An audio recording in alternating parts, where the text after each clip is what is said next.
And Shalom.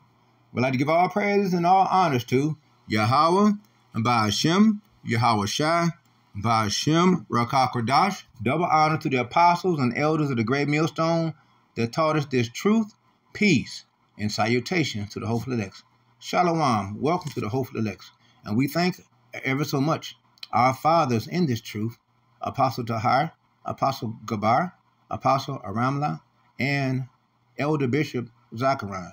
We thank you ever so much for the great work that you're doing to bring us sons back unto the Father, Tawada, ever so much.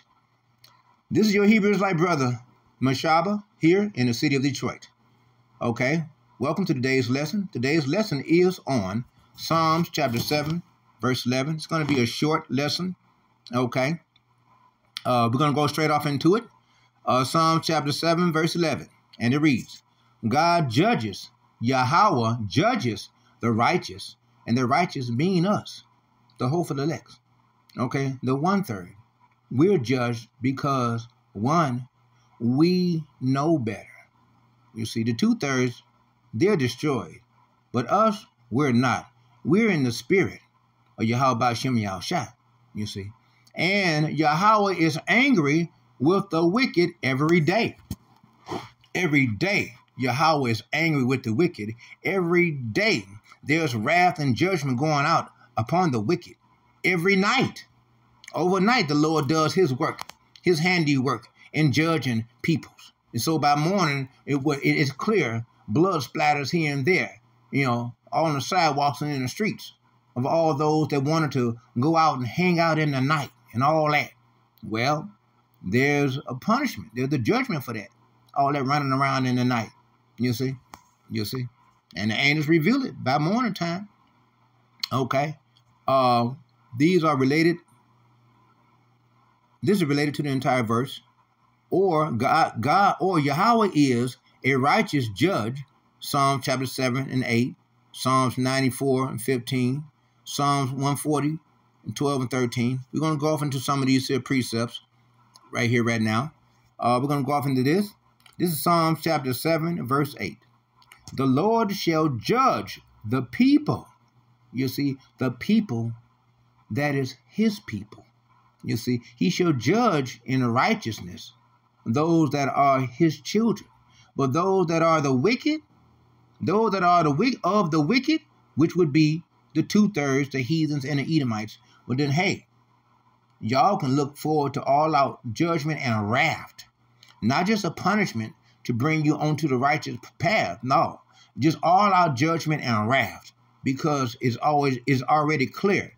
You've made your decision back in ancient days when Pontius Pilate says, who do y'all want? Barabbas, the drunken murderer, or do y'all want YaHAWAH? And you 2/3, y'all chose Barabbas. Okay, y'all say, place his blood, the blood of the Lord, upon your children's hands. Okay, now y'all are the children. We are all reincarnated ancient spirits, reincarnated into these present-day physical bodies. You see, so everybody is back here. You see, even those that pierced YaHAWAH, they're all back here. Everybody's back here. Okay. Judge me, O Lord, according to my righteousness.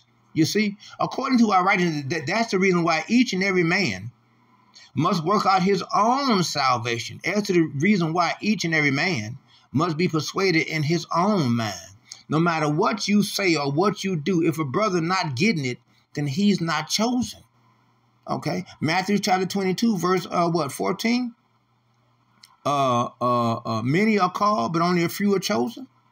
Yeah, you love your buddy. Yeah, you love your friend. Yeah, you love your brother. Yeah, you love your family members. Yeah. But you can lead the horse to water. It's up to that horse to drink. You can lead a brother to the camp. It's up to that brother if he wants to be in the camp, if he wants to be a part of the camp. You did your part. Ezekiel 33, you ate this roll. And then Ezekiel chapter 3, verse 3, you ate this roll. And then Ezekiel chapter 3, verse 17, you went out to warn your people. You see? So you did your part. You see, so it's not your fault if another brother don't want to drink of this everlasting waters, of truth and knowledge and everlasting life. You see. And according to mine integrity that is in me, you see, because every brother has and sister has a level of integrity as to the reason why some of us is able to hear the Lord, because there are certain things that we out there in that madness that we just would not do. You see, some of those that's out there in that madness right now is because they don't have no integrity. They don't have no morals, no values, none of that. They have very low self-esteem, low self-worth, okay? And so they find themselves where they're always on the low end of everything, you see, because of that, you see. This Psalm chapter 94, verse 15. But judgment shall return unto righteousness. You see, it's going to return unto righteousness when everything is in its rightful, proper order of the Lord. And all the upright in heart shall follow it. You see, all that is upright in heart, because the wicked cannot, they cannot do righteousness. They can't follow righteousness. They cannot have the words of YaHAWAH Shem Yahushai in their mouth. The Lord made it clear, what is thee to do with my words, my commandments in thy mouth? Because Esau is Edom, he's only into distorting, being deceitful, being diablos, the devil, that the scriptures speak about. 1 John chapter 3, verse 8, John chapter 8, verse 44, Malachi chapter 1 and 1, Malachi chapter 4 and 1 and 2. You see? He is the wicked one. You see, he is the wicked one. You see? And all the upright in heart shall follow it. You see? Shall follow John chapter 10, verse 27, right? My sheep, they hear me. They know my voice and they follow me. You see? Because we are thine. John chapter 7, verse 9. I do believe that is. 17. John chapter 17, verse 9, right? Starting off there, right? We are thine. That has been given to YaHAWAH by YaHAWAH. You see? And so we're going to follow who? The chief cornerstone, because we are the lively stones that YaHAWAH is using to rebuild the temple, being made of us, of a righteous order.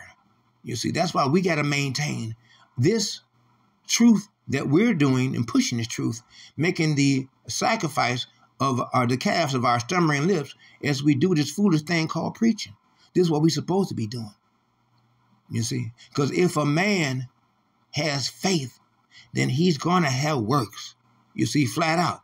If a man don't have works, then guess what?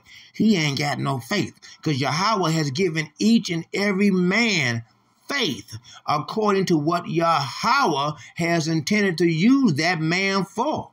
You see, he's not going to give a man the faith of a warrior, and the only thing the guy's going to do is go out there and go fishing.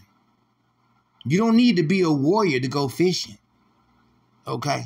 So he's not going to give you the faith of a warrior, and all you is a fisher. That's all he's going to use you for.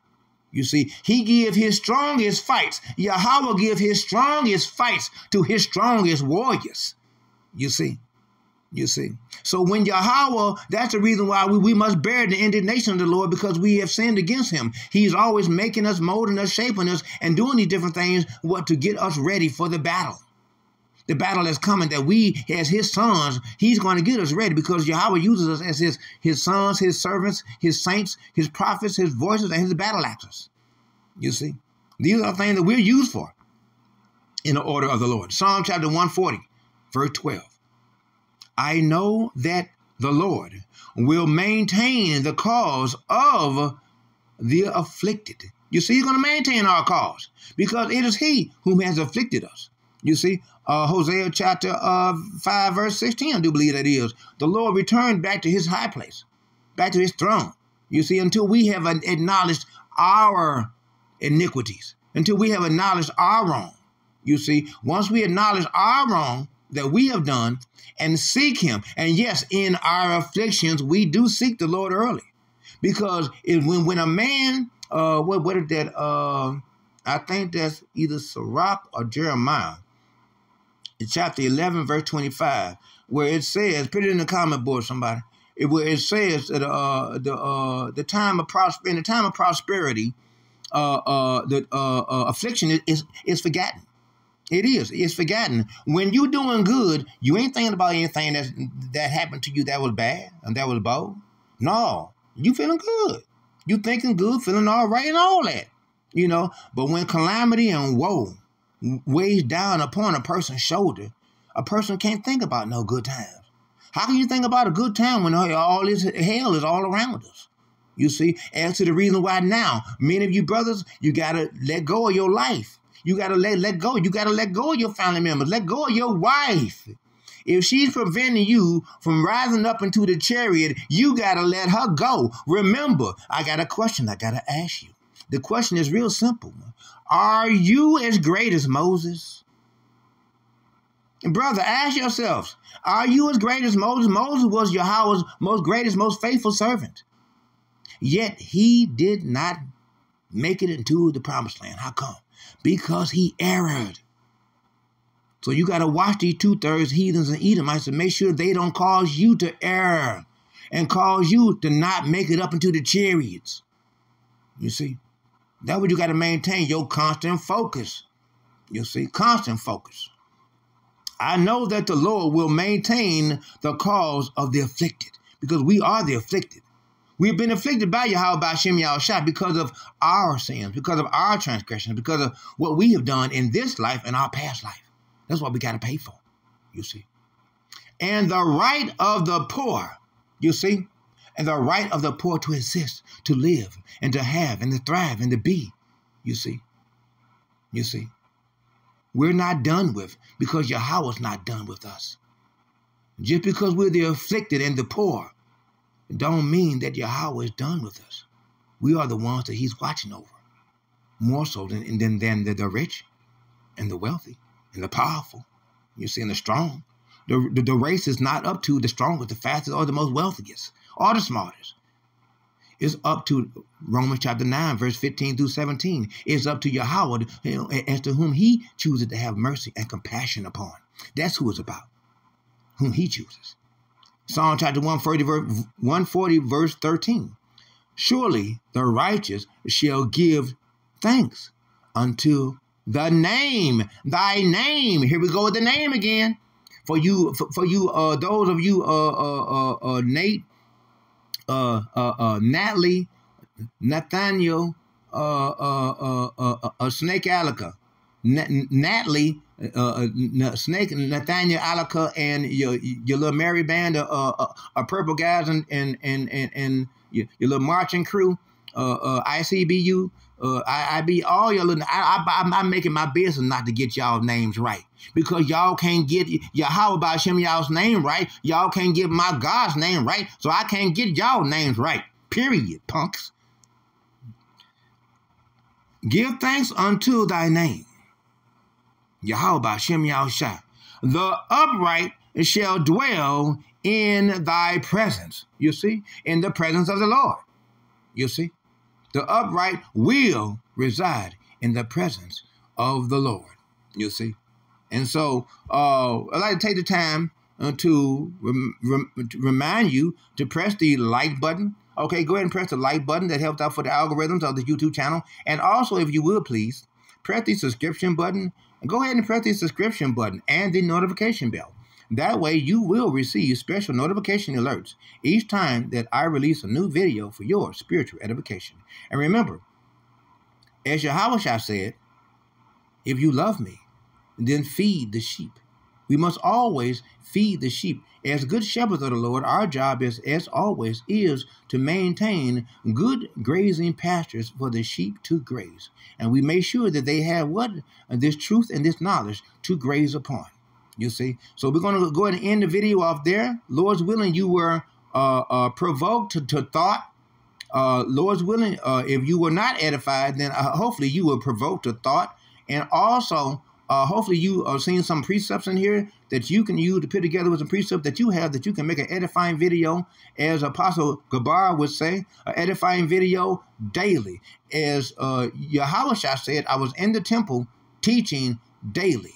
You see, so that's what we had to maintain, that we're doing, teaching daily. And 2 Timothy chapter 2, verse 15, study to show thyself approved to who? YaHAWAH. We're not showing that we're approved to man. You're showing that you are approved to YaHAWAH. That's the reason why we study, to show ourselves approved to YaHAWAH. A workman, you see, you're a workman. By studying, you're a workman. A workman need not be ashamed. We need not be ashamed of anything, because we're rightly dividing the word of truth. How do you divide the word of truth? By precepts. Isaiah chapter 28, verse 15 through Isaiah chapter 15. Isaiah chapter 28, verse 9 through 15. Okay? Isaiah chapter 28, verse 9 through 15. You see. So by precepts. So, Lord's willing, you were edified by the day's lesson or provoked to thought. And so, brothers and sisters, stay strong, stay up. We ain't got long. Maintain your focus. Watch the brother and the sister that's next to you. Because remember, the Lord made it clear, pestilence will come close to you, but it shall not touch you. And there's a whole lot of people walking around here with all these sexually transmitted diseases and all these different viruses and all these different things that they got. They are a walking pestilence. Make sure they don't come near you. Do you understand? You understand? So we like to give all praises and all honors to YaHAWAH, by Hashem, YaHAWAH, by Hashem, Rakakodash. Double honor to the apostles and elders of the great millstone that taught us this truth. Peace and salutations to the hopeful elects. Shalom to the hopeful elects.